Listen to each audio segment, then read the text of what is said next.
अगर आप ये कहानी रात में सुन रहे हैं तो कमरे की लाइट जला लें और दरवाज़ा ठीक से बंद कर लें, क्योंकि ये सिर्फ़ एक कहानी नहीं है। ये उस गांव की सच्चाई है जहां रात को कोई नहीं सोता। अजीब सा गांव हिमालय की पहाड़ियों के पास एक छोटा सा गांव है, चंद्रपुर।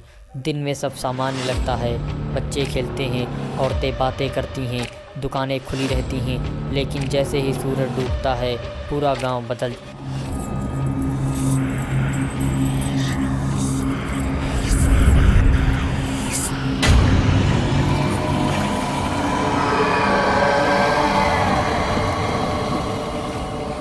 जाता है।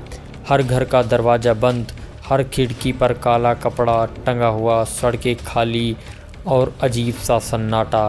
कभी कभी बस घुंघरू की बहुत हल्की आवाज़ सुनाई देती है। मेरी गलती, मेरा नाम आरव है, मैं एक ट्रैवल ब्लॉगर हूँ। मुझे इस गांव के बारे में सुनकर जिज्ञासा हुई। लोगों ने कहा रात मत रुकना, लेकिन मुझे लगा ये सब अंधविश्वास है। मैंने फैसला किया मैं वहीं रुकूंगा। यही मेरी सबसे बड़ी गलती थी। बूढ़े की चेतावनी। गांव के मंदिर के पास एक बूढ़ा आदमी बैठा था, उसकी आंखों में डर था। उसने मुझे रोका और कहा, बेटा अगर रुकना है तो रात को आंख मत खोलना, चाहे कुछ भी हो जाए।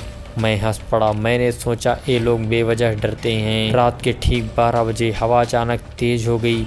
कमरे की खिड़की खुद ब खुद हिलने लगी और तभी घुंघरू की आवाज़ शुरू हुई, धीरे, फिर थोड़ी तेज, फिर बिल्कुल मेरे दरवाजे के सामने। मेरी सांसें रुक गईं।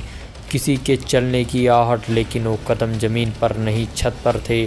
ठक ठक ठक की आवाज़ आई। दरवाजे के नीचे से लंबे काले बाल दिखाई दिए। मेरा दिल ज़ोर ज़ोर से धड़कने लगा। अचानक दरवाज़ा अपने आप खुल गया और मैंने उसे देखा। एक औरत उल्टी लटकी हुई, उसकी गर्दन टेढ़ी, चेहरा जला हुआ और आंखें पूरी तरह काली। और मुस्कुराई और फुसफुसाकर बोली, तू जाग रहा है? मुझे कुछ याद नहीं कि उसके बाद क्या हुआ। सुबह मेरी आंखें खुली और मैं मंदिर के सामने पड़ा था। गांव वाले मेरे आसपास खड़े थे। बूढ़े ने कहा, इस गांव में एक लड़की की शादी की रात आग में मौत हो गई थी। तब से वो हर इंसान को दिखाई देती है जो रात में जागने की हिम्मत करता है।